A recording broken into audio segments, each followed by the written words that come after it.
how she passed away, and I doubled down. That's when I decided to run for local office, city council. Like that's when it was like I can finally prove to her now that she's not alive this this need that I can do the thing that will make me lovable. It drives me crazy when people say, you know, he or she or they have a drinking problem because they don't have a drinking problem. They have a trauma problem. Hmm. Drinking is a symptom. Having worked in politics for 25 years, I became overtly aware of how the world is. But what I realized is I couldn't change the world by living in it as it is. The only way I Mm. could change it was living in it as I wanted it to be. Yeah. And that is how I found joy. For Love of Memoir is a place for people who have a passion for human stories. The ones we tell, the ones we carry, and the ones we're still trying to understand.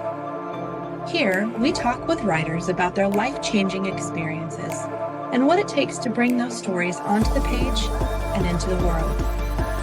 Whether you simply love a good story or aspire to write your own, you're in the right place. Good afternoon, Leah. Hi, how are you, Erin? So great to Uh, see you. It's good to see you. Thanks so much for joining me. Welcome. Thank you for having me. I'm excited to be here. I've been looking forward to this conversation. I love the work that you're doing. We are here to talk about your memoir, Finding Fantastic Joy: How Building a Self-Advocacy Campaign Led Me Out of Darkness, which is just such a phenomenal metaphorical title, which we will get into. So, to kick it off, why don't you just kind of introduce yourself for us, kind of let everybody know who you are and where you came from. You have a little bit of an interesting background for a memoirist, especially a spiritually focused memoirist. And then just kind of give us a summary of what your book is about. Yeah. Well, I have lived a life of transformation. I had a 25-year career in politics, which is predominantly what my memoir, Finding Fantastic Joy, is about in the process of releasing that addiction and that need to succeed, and how dark it got for a very long time. But I've transformed after a 25-year career in politics. I am now an artist, author, retreat leader, spiritual guide, really empowering women to shed off all of the layers of things that we feel like we're supposed to do, that we get caught in these cycles and can't find our way out and feel like we're in this desperate, isolated space, and really empowering women to know that they're not and they can connect with their own voice through the power of creativity. Uh, and creativity is a very broad word that I use these days, and find their own joy. And so that's who I am and what I do and a little about the book. Mm. I think it's something that plagues many, many women, especially women of our generation, I think too. Like we were one of the first generations to completely take it all. I mean, I'm assuming that we were born in the same decade, to kind of take it all on, being full-time career woman plus raising kids plus being a wife plus, right? So I think it's incredibly important that we all kind of start really looking at that and what's sustainable. Well, and that's why it was so important for me to write the book. Uh, I have always believed to those who are given much, much is expected. And that's transformed and morphed into my life and shown up in various ways. But after I went through what I went through, being an elected official, having a child while serving on a local city council, all while dealing with really deep, dark postpartum depression, addiction, trauma cycles, generational trauma, all of those things, I felt it was so important to tell my story because I was so public. I was out there, I was in these spaces. And while, people eventually saw that I was falling apart, there was still I still had it all together. And I was trying to keep external appearances of I can do it all and I can be a great mom and I can be an elected official and I can do this and I can do that. And I was drowning and I was literally trying multiple times to take my own life and Mm. suicide attempts. And it's okay to not be okay. And it's okay to say, I don't have it all together. And so telling that story was really important because I think we don't hear that enough. No, I agree with you completely. And while your story is your story, it's not necessarily a unique story. Like there are many, many, many women who have the same struggles. Obviously, not as many who are in the public light as you were. That definitely adds a completely different element. But just being expected to put on a face and march on, and I know I was taught from the generations before me that we don't really discuss our problems. You don't, why would you focus on the negative, right? Just focus on the things that you do have and move forward. And in a lot of ways, I think that's incredibly dangerous. And I think that we're seeing that um, manifest in our society now in the ways that we cope with life. Most of them aren't heavy or sorry, aren't healthy. Rather, most of them aren't healthy. Whether it's that we pick up our phone too often, or we drink, or we go to the gym too much, or we're addicted to success, or whatever the case may be, right? We all have our coping mechanisms, and it's creating a rather unhealthy society. So I definitely think it's time we address it. What led you to memoir specifically? Like you had this huge platform. What made you decide to write a book? Well, it's interesting. Growing up, actually, my whole life, I was always felt like I was a bad writer. Like that's what I was told when I was in high school and even through college. And somehow I landed a job as a press secretary. And that was the first person, my boss there was the first person who ever told me, like, no, you're a good writer. I'm not a great speller and I don't really know where the commas go, but I I learned, and this is one of those things, like you surround yourself with people who have the skill sets you don't. But I had a story to tell and I could write that story. And but I never thought of myself as a writer or an author. It was just not something that ever I imagined, which actually made the book that much more rewarding in the Mhm. whole sense of things that I've done in my life. Because in my life in politics, everything was laid out and it was so clear. And the path to success or failure is usually pretty clear. You either win or you don't win. You either get the thing you're trying to get past or you don't get it past. And it's very black and white in that sense. And then at the same time, the fight never ends. So there's that. But when I set out to write the book, because of what I explained, like I had this story to tell, there wasn't an expectation of what would come out of it. It was simply doing it to do it. And I'd never done anything like that in my life. I'd never taken on a goal with no expected outcome other than just accomplishing the task. And for me, that's made the book all that much more rewarding because everything that's come out of it, which is amazing, and this transformation that allowed me to finally leave politics and move into art and speaking and all of those things, it came from something that was so pure of heart and so pure of intention with no motivation other than just doing it because I felt called to do it.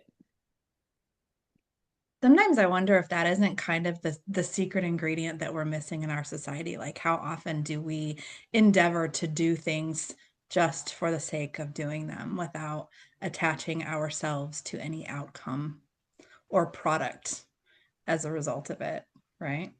Yeah, I say that all the time. I teach now intentional creativity, which is medicine painting, spiritual painting.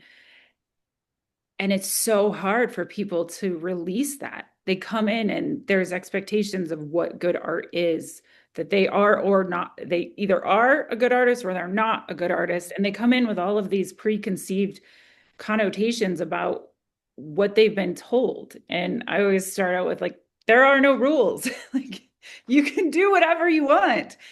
And you can create just to create without any outcome other than just being here and being in yourself and working through things and connecting to the divine that's in you. And that empowers people to move things and be more present. But we don't give ourselves permission. You have to have an outcome. Like there has to be, if you're going to do an action, there has to be something, a Something you can hang success. on your wall. Yeah, exactly. Right. Results, results, results. You know, I have been on this sort of path of just radical authenticity over the last handful of years. And part of that path has really been leaning into art. And I have written my entire life. That's what I did from a very young age. Writing was just something that um, came very easy to me. Art was not. And much like you, I think from at a really young age, I was told I wasn't good at it. And so you just automatically take that on in your belief system, right? In addition to that, like I think I was willing to fight the battle of not being good at it when I started taking art lessons from a phenomenal teacher here in Nashville. But the hardest thing for me to overcome, and still is not being attached to the outcome, not being attached to what it's going to look like when I'm done, and what am I going to do with it? I can make this piece of art, but what am I going to do with it? I have to be able to do something with it. It's just, again, it's that success mindset. And it's kind of like peeling an eternal onion. We just peel back layers and layers and layers, I think, of years that have built these belief systems for us as a society, but particularly for us as women.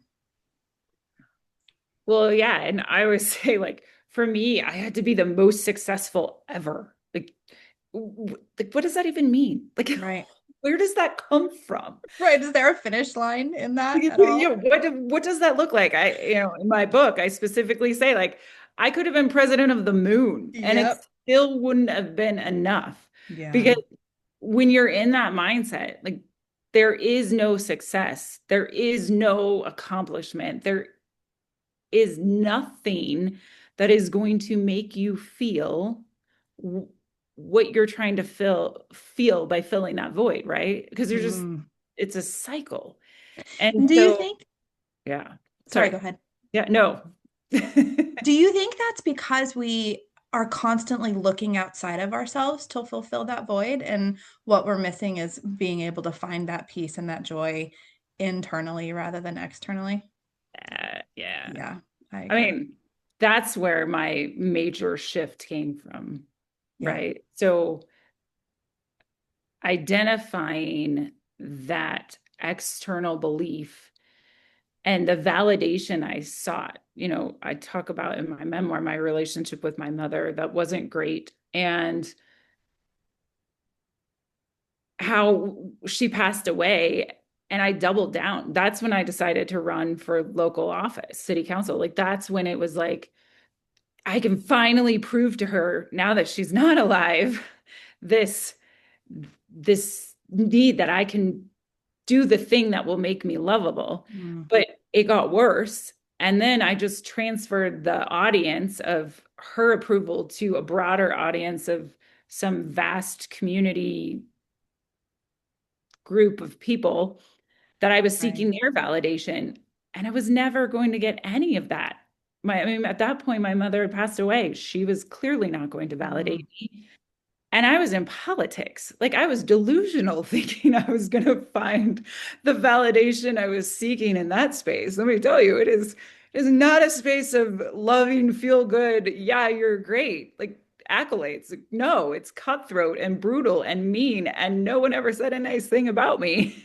I'm sure. I'm sure. I can only imagine it's probably akin to the being at the bottom of a football pile, tackle football pile. Your, that's always what I kind of think of it as. So your subtitle, I'm a sucker for metaphor. And your subtitle, it carries a metaphor of using your politics Mhm. to change your life, to save your life, and to find your joy. So, kind of tell us about how your career as a politician shaped that and why you used it as a catalyst. Yeah, I mean, in 2022, when I wrote the book, politics was still deeply all I knew. And I I still at that point hadn't fully shaken this belief that my worth came from that external identity. And so it's what I knew, and that's what I wrote. And so I wrote, I took the idea of political campaigns and turned it on its head, though, because one thing I knew very much in that space was I had spent a lifetime, and literally a lifetime. I started working on campaigns when I was 14 and didn't stop until about a year and a half ago. And so I'd spent a lifetime building advocacy campaigns for everything else and everyone else but myself. Mm. And when I started to realize that when you build your own self advocacy campaign first, it allows you to show up for everything else better. And so I took that experience and the things that I knew and the components that I knew that made a good and winning campaign and flipped it around and used it to help build a campaign for myself. And I lean into that still regularly. Priorities, filling your bank, messaging. Oh, the internal messaging. I say that. I usually say that how, that narrative we were kind of talking about in your head. And I used to say that nobody could run a better negative campaign against me than the one in my head. And but being aware of that messaging, right? Like that, those are all components of a good campaign, but they're also a good components of a good self-advocacy campaign. Yeah, absolutely. How do you think that advocating for yourself requires similar tools to advocating for other people? I mean, it's so much of the same, Yeah. but especially as women, keeping with that thread, we give and we give externally all the time. And we don't recognize that those things that we're giving are actually things we need to give to ourselves and be able Mm, to receive. Because if we don't, again, then you get burned out and you crash and you find addictions and you find yourself in depression and you find yourself lonely and disconnected, particularly in our society now. I mean, mm, it's so easy to isolate. I even find myself, as much as I talk about it, you still, it's hard to connect. mhm. It's easier to isolate. And so how do you take those tools of knowing what you need to do to connect to make a good campaign and market yourself and get out there, but do those things for the betterment of your own being and your own humanness? Yeah, it's always easy to overlook. And I often ask myself the controversial question to because women give because we give emotionally so naturally and we to the extent that most of us have to focus on giving it back to ourselves. I often wonder like how many women can successfully, I mean, I'm certain this is just a blanket statement, so I hope people don't crucify me in the comments, but I wonder how many women can truly find fulfillment in some kind of corporate ladder climbing atmosphere and still have their emotional needs met at the same time. Have you ever thought of that? Like, I mean, I'm not saying that it's not possible, but sometimes I wonder if, by and large, for most of us, we sacrifice the emotional fulfillment of our lives for that successful career culture, I guess is what I'm trying to say. Well, I mean, people ask me that all the time, right? In same regards, like, can women run for office? And we absolutely need women to run for office. Mm-hmm. We need all of the women to run for office. The challenge is, just to call it out, is those are systems that aren't created for women. Correct. I mean, Yep. one of the things they're, shedding lots of patriarchy and stuff that goes along with being involved with politics for 25 years. There's a lot of things I have to, heal and within myself and, the compromises I made to my soul to get in the name of progress, right? Like that's the legitimate space that I was in for a very long time. But one of the things I'm most proud of is how I would bring my kids at that point, who were very small, to all of the places that were appropriate and then all the places that they weren't. Mm-hmm. Because those systems are designed that way to not bring kids because then women don't show up. Mm-hmm.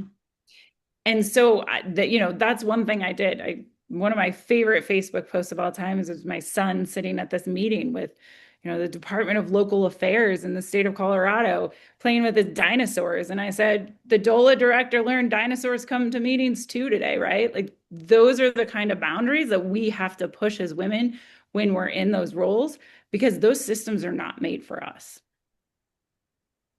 Wow. No, you're 100% right. You write a lot about moving from addiction to success. Yeah, your addiction to success into a space of joy. What were the primary markers for you that catapulted you into that transition? Uh, well, I mean, quitting things, right? Quite literally, I quit my reelection campaign very Mm-hmm. publicly. Then I ultimately quit politics entirely. I quit drinking. I quit showing up for the systems and habits and beliefs that kept me disconnected from my soul. So Mm-hmm. it was a lot of quitting. And I think that's part of our challenge too, is oftentimes quitting is seen as failure. Mm-hmm. And when I said, when I'm walking away from politics forever, people tried to shame me into staying, tried to guilt me into staying, tried to accolade me into staying. There was all these things that people couldn't quite comprehend, this idea that I was quitting and walking away and Mm-hmm. doing something entirely different because I had finally found a space to understand that one, my worth didn't come from those external validations. And two, I was setting those boundaries to ensure I was protecting that joy. And joy is a funny word, I think, because it can mean so many things. But for me, it's like this layer of just contentment, like not wanting to commit suicide every single morning that I wake up, not wanting to have to drink every day to get through my life. Those are pretty seemingly basic things, but they weren't, because they were so much a part of who I was that, you know, just being content and being able to handle the hard and the good and the bad and the messy and not going into that space of desperate darkness and despair.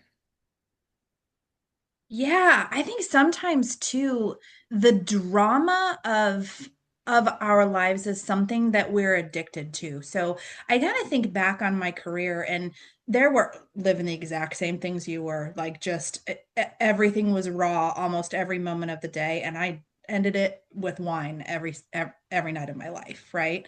Usually waking up dehydrated and hungover just to do it all over again, which of course just makes matters worse. But I had myself convinced during that time that I was happy, that I was doing something that fulfilled me and that I loved. And it's because I had a passion for it, and I was passionate about it. I was passionate about what I did. I was passionate about the people that I worked with, but it was a different sort of passion.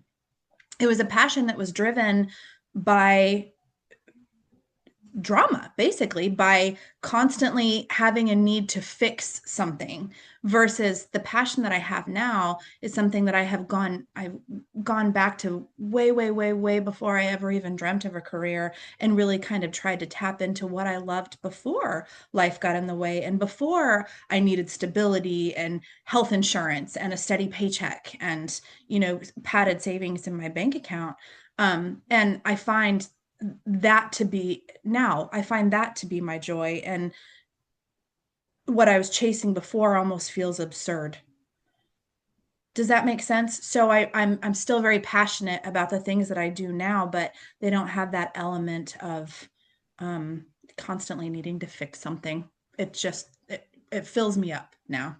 Am I making Yeah, sense no, what I'm I saying? mean, absolutely, right? Like it goes back to what we were talking about just a little bit ago, that constant need to have an outcome.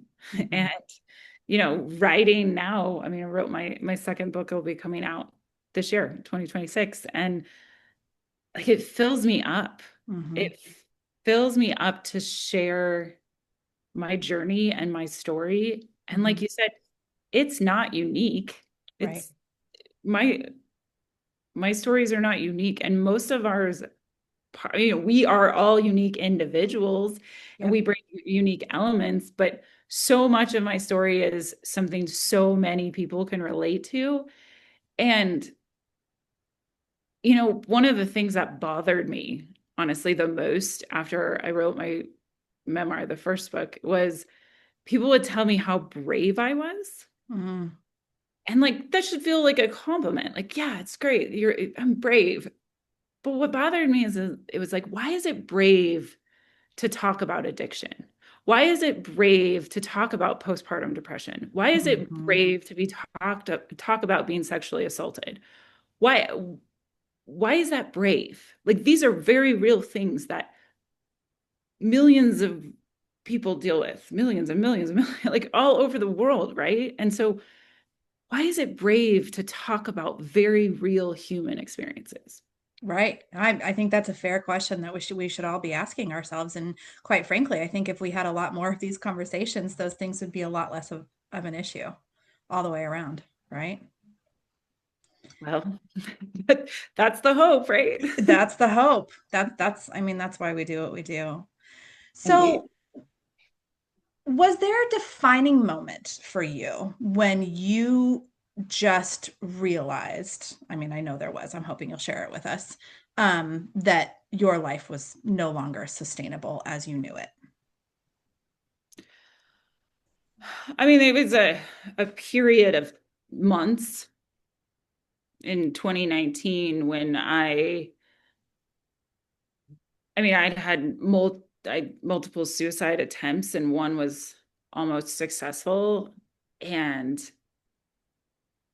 a week later, I was sitting at a table with community leaders talking about running for higher office because I was so in it. Like, I truly, in my being, believed at that time that the thing that would make me happy, the thing that would finally that make me feel complete would be the next success, right? The next Mhm. accomplishment.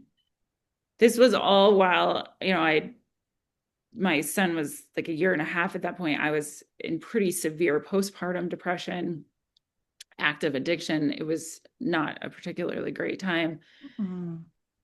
And going through those cycles, and there's that part of you that just is like, this isn't working. Like, I'm not okay. It There's feels no broken. Yeah. part of me that is okay right now. Yeah. And when you're hitting that close to rock bottom, for lack of a better word, you your being knows, and you either choose to pull yourself out somehow, some way, or you don't. And Mm. honestly, like if I didn't, for me, it became for my kids, right? And if I was successful at taking my own life, not only was I going to perpetuate cycles of generational trauma and addiction, I was going to make them worse.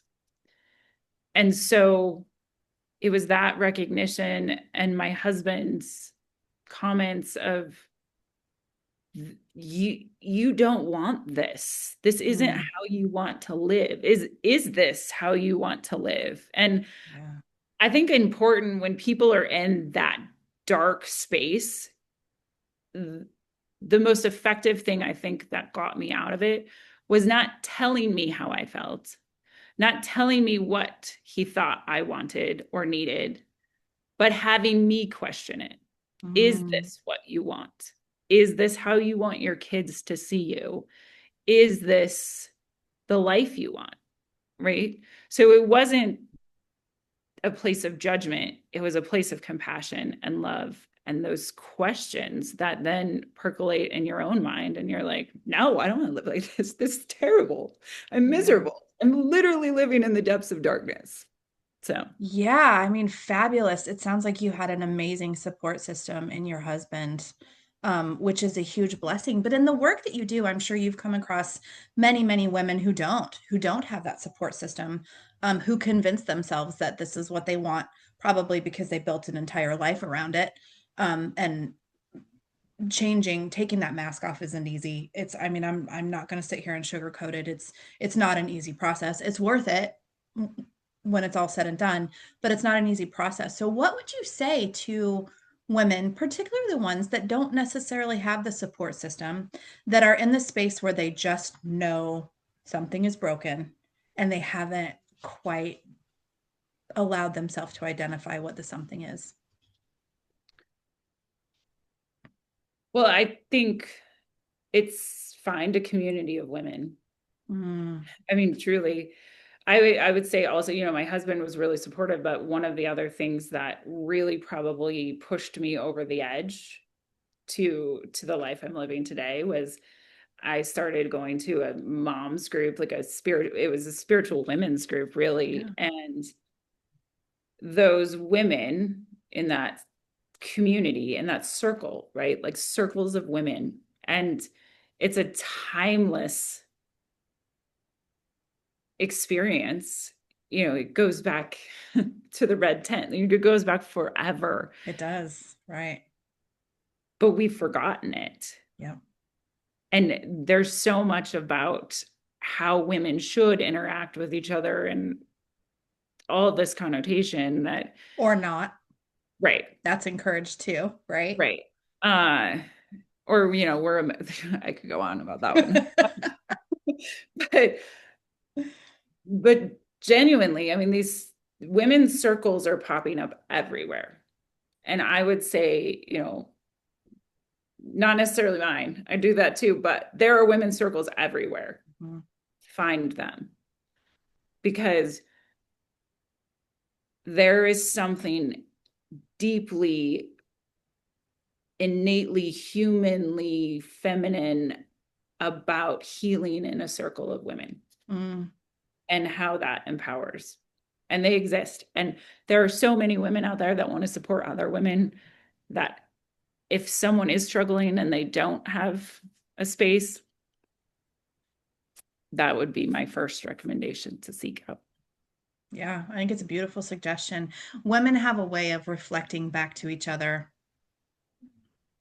who we are and where we came from, that you don't just get in everyday society. Yeah, I think that's a beautiful suggestion.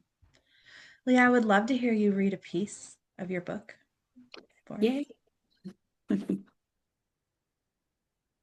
All right.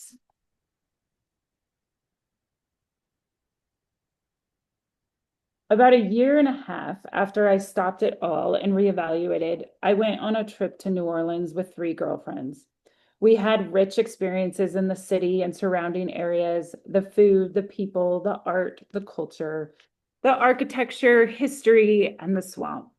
All were wonderful. When I'm traveling, I'm in my sweet spot. Lots more on this later. Traveling truly makes me dig deep and appreciate who I am and what I have, all while growing and exposing my senses to new places, new tastes, and new smells. It feeds my soul in a way nothing else can. I need to roam outside the familiar to grow and change.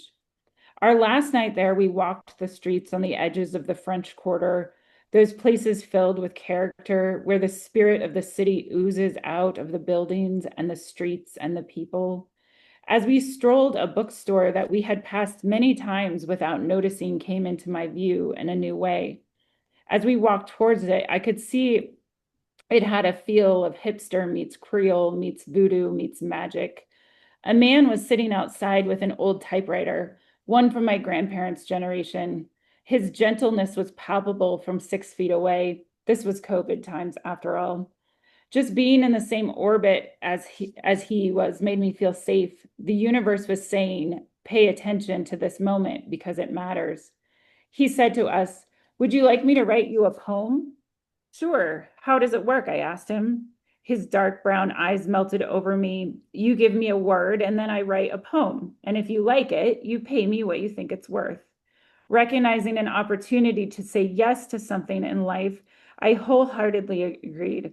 I gave him the word joy. We then proceeded into the bookstore. I knew I had $20 cash in my wallet, so I settled on giving him that. As it turned out, it would be hard to put a value on something so priceless. After 10 minutes, I exited the bookstore. The poet asked if I would sit down so he could read it to me. Of course. I threaded one leg and then the next into the bright yellow picnic table where he was seated. He pulled down his mask, revealing a charming grin, and read, fantastic feelings of invincibility, riding that cosmic wave. They say it goes by fast, but when you find the mental sweet spot, you find yourself touching infinity. Eck Carter, Frenchman Street, NOLA, October 16th, 2020. I was frozen and overcome with emotion all at once. How had this tender-hearted man on the corner of Frenchman Street and Charles Street so profoundly nailed the emotions I was feeling? My friend asked the poet and me, what was the word? Fantastic? No, the poet said with a sheepish grin. The word she gave me was joy. My friend laughed a little. That's crazy. I thought for sure it was fantastic because you say it all the time, Leah. Fantastic, joy. It seemed I may have found it. I love it. How do you explain the difference between joy as a feeling and joy as a lived experience?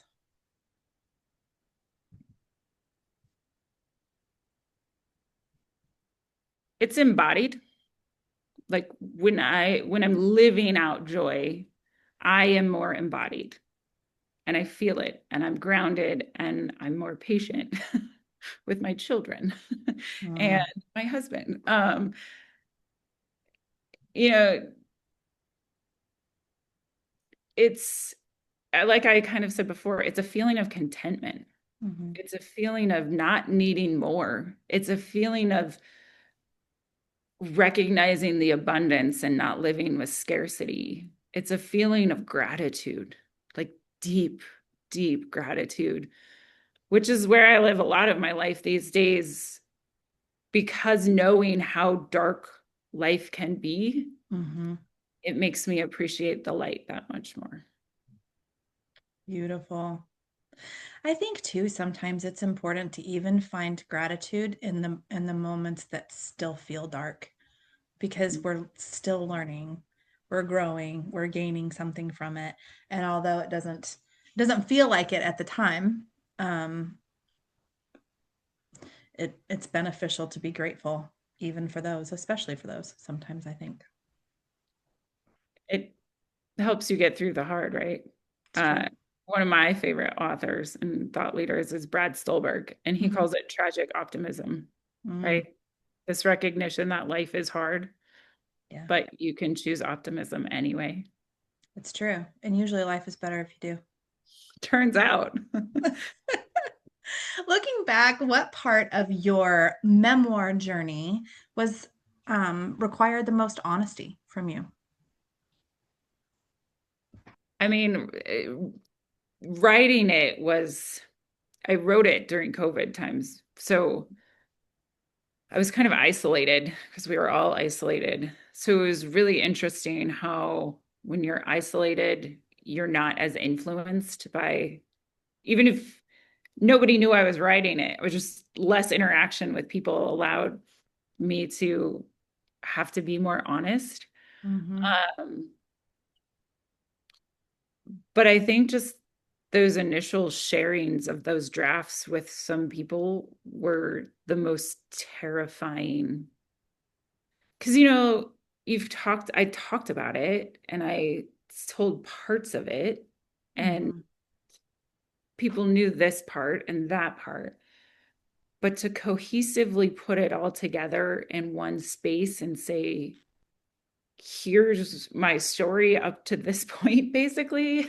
Yeah, Yeah, there were some moments of truth and real terrifying spaces of when you send it to someone and you're like waiting for them to give you feedback and you're like, you don't want to keep bothering them. You're like, did you read yeah, it? Did you read it? What did you think? But at the same time, you don't want to do that. So you just sit there and wait in your own Wondering mind. if you've completely changed their impression of you.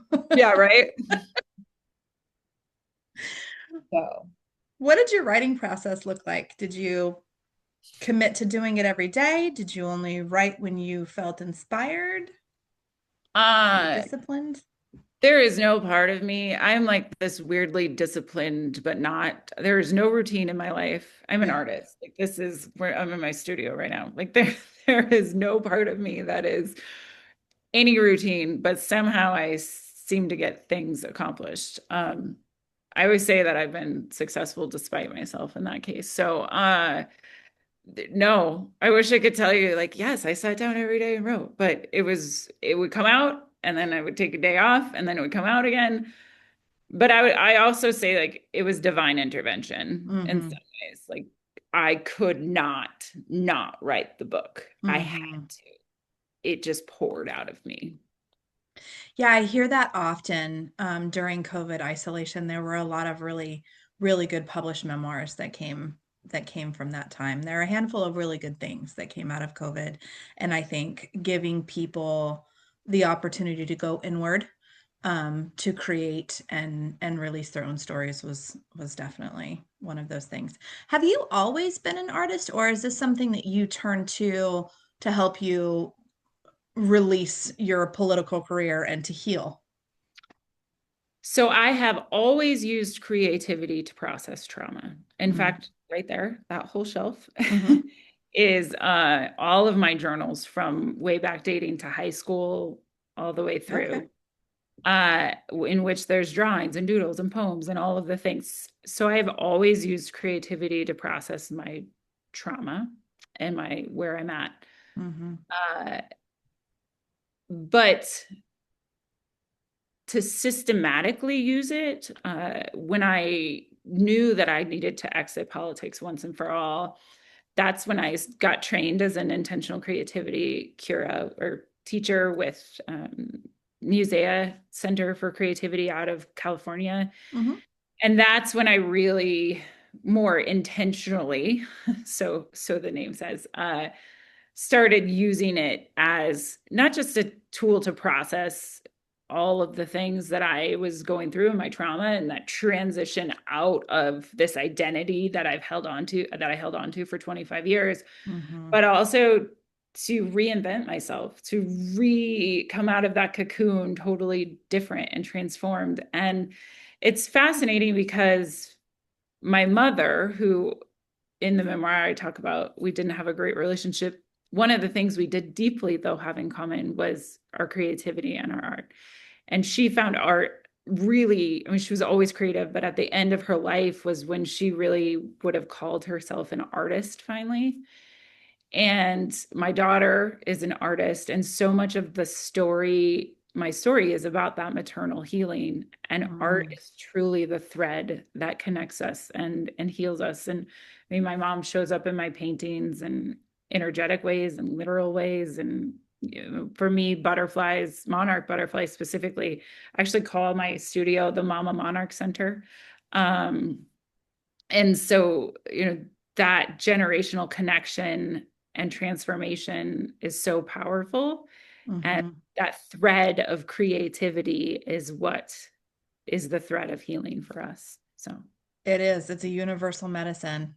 I think some people, especially severely left brain people, have a really difficult time um, tapping into it, especially for healing. Again, going back to that, needing to have some kind of a result and having success attached to it. But there are so many different forms of art, and I think it's yeah, to your point, a universal healer.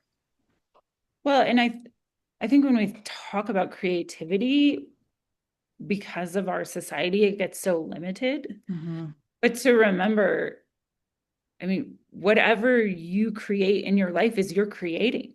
Yeah, Like you are the creator of your own life. And whether you're creating dinner, whether you're creating a business, whether you're creating with your kids, whether you're playing with your kids, whether you're, I don't know. I mean, it's just, we were born to create. That is primarily what we do. Absolutely. I mean, Yeah. there's evidence of like pre-Homo sapiens Yeah. creating. I mean, Yep.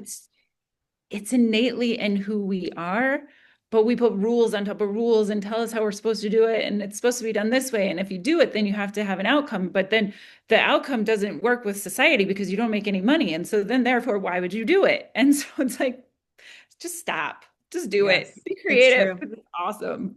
It's true. Especially in the Western world, I think we are so conditioned into our linear, logical left brain that there's just not even really enough appreciation put on the more creative side of life. And to your point, we're creating all the time.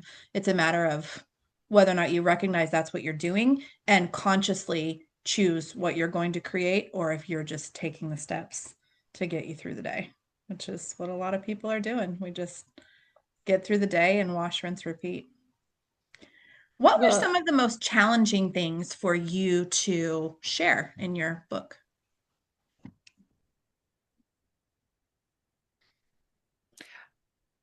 the addiction part, Mm, there was so much shame around mhm. it.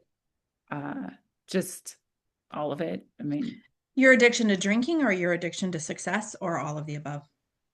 all of the above. Hmm. The secondary addiction to drinking obviously has like vast societal things that come with it. And Sure. so, um, and because of that, I felt a deep amount of shame, Mm, a lot. And, one of the things also say this in the book is it drives me crazy when people say, you know, he or she or they have a drinking problem because they don't have a drinking problem. They have a trauma problem. hmm. Drinking is a symptom. Yep. And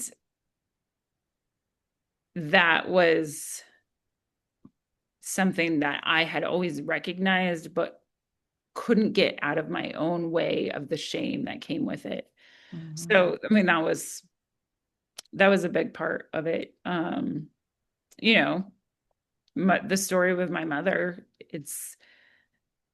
she was a force. It's interesting. I was just talking to someone this morning about her, and she had so many good parts, but our relationship was terrible. And Hmm.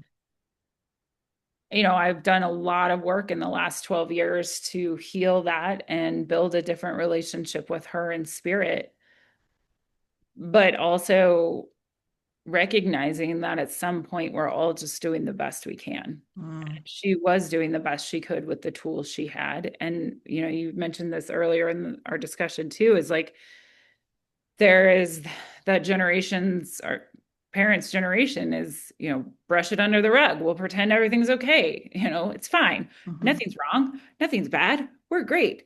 And that wasn't working for me. And it didn't work for healing our relationship. Pretending like it was something that it was not was never going to allow me to heal. Hmm. Um, but it was hard. It was hard for some people to read Sure. it and to actually have it out there. But I think to honor all of it, like the trauma she carried, which was deep and vast, and the generational trauma that was passed down. I mean, That we all have.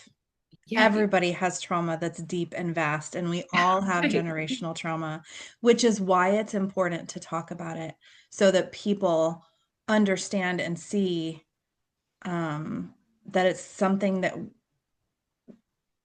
that we all carry, so that we can make different decisions for the generations after us. And those generations can make different decisions for themselves. Well, and we can't heal it in the dark. Right. Like No. you have to, bring it into the light. It's the only way it heals. Yep. Does take courage to do that. I know you said you hate hearing that, but it does. I mean, it does. It takes courage to be the first one to step forward and say, "This happened to me, and I'm not sure if it's happened to everybody else, but but I'm going to share it just in case," right? I'm I had a strong inclination that there might be some other people who could relate. Yes. Yeah, I definitely think technology has bonded us in that way. I kind of have a love-hate relationship with the internet, but being able to hear other people's experiences has definitely allowed us an opportunity to have conversations that we weren't able to have before we were all connected all over this planet via the World Wide Web. What has the response from readers been like since you have released it? You released this particular book in 23, 22. 22. Okay. Yeah, so it's been a minute. Generally good. Yeah. I mean, I was in politics also, so there's like You've some got haters no matter what. like haters just because Right. they hated me, which is fine. Um, which I guess is also interesting about publishing a memoir. Like part of it too was at some point because I had hit a space where I was not in a good place and I was in a public office, like people start to tell your story for you. Yeah, which is not good. And I mean, so much of it was just reclaiming my story too Yep. and saying, no, this is my side. Like this is it. Uh, but no, in general, like I said, most people were really, really supportive and and Good. continue to be. I mean, Yeah. I get that a lot, which is really encouraging. When you keep putting yourself out there, you're like, at some point, have I just totally lost my mind? Um, but then there's that one person who sends me a Facebook message or it's, an email or I see somewhere or something, and they're like, thank you for saying that. Yeah. That one thing you said here, thank you for this inspirational, even now, because when you write stuff on social media, that one person that makes it all All worth it. worth it. Absolutely. Absolutely. Any surprises since it's been published? Not really. No? I don't know. I mean, again, I was in politics, so like it's Nothing surprises you. like yeah. I'm well, I don't know about surprise, but it is also surprising nowadays how like regulated my nervous system is when I'm Mm, not in politics. I Because love hearing that. I notice now, like when things come up, and because I don't li like I lived perpetually in that space for so long, and now that I'm not in that space, the juxtaposition is so clear Yep. in the visceral reaction within my body that I have no control over. It just happens. Yep. And but now being so distinctly aware of that, it's we a regulated nervous system cannot be underestimated. I agree with you 100%. I interviewed an author just yesterday and we were talking about the exact same thing. And I think most people don't realize like how frazzled our nervous system is, if you will, for lack of a better word, until you're able to step out of it. And you're out of it for a good long while. So you can kind of compare the difference. You have something to compare it to. And she said it's the most important. My nervous system is the most important thing in my life. Yeah, for And I sure. think that's smart. Again, it's one of those things that we were never really taught to regulate our emotions because our parents were never taught to regulate their emotions and their parents were never really taught to regulate their emotions, right? So, yeah, it's good work. It's good work you're doing. Me too. Thanks. This sharing hard stories is important. So What message do you want readers to take away from finding fantastic joy? I was just gonna say this. So this is my mantra these days is so having worked in politics for 25 years, I became overtly aware of how the world is. But what I realized is I couldn't change the world by living in it as it is. The only way I Mm. could change it was living in it as I wanted it to be. Yeah. And that is how I found joy. I know how the world is. I'm not naive, but it doesn't mean I can't choose to show up differently Mm-hmm. because demonstrating how I want it to be is the only Mm-hmm. way I feel like it can change the world now. Yeah, it's the old adage of be the change you want to see in the world. I love it. Well, thank you so much for taking the time to come talk to me. Where can we find a copy of your book? And what are you doing now? What's next for you? You can find a copy of my book on my website. Mhm. You can order it there, which I would prefer. Yes. Uh, And what's your website? I'll put it in the notes too, but give it a yeah, shout out. it's findingfantasticjoy.com. And it's actually, I can even send you the specific book link Yeah. because it's in my store with all my artwork, which you could check out too. Yeah. Um, And yeah. And then I'm doing the art thing. I lead women's retreats in Mexico, creative, divine feminine retreats, and just speaking and sharing this and trying to empower women to know that they don't have to live desperately alone. There's Mm, community out there. I love it. When's your next retreat?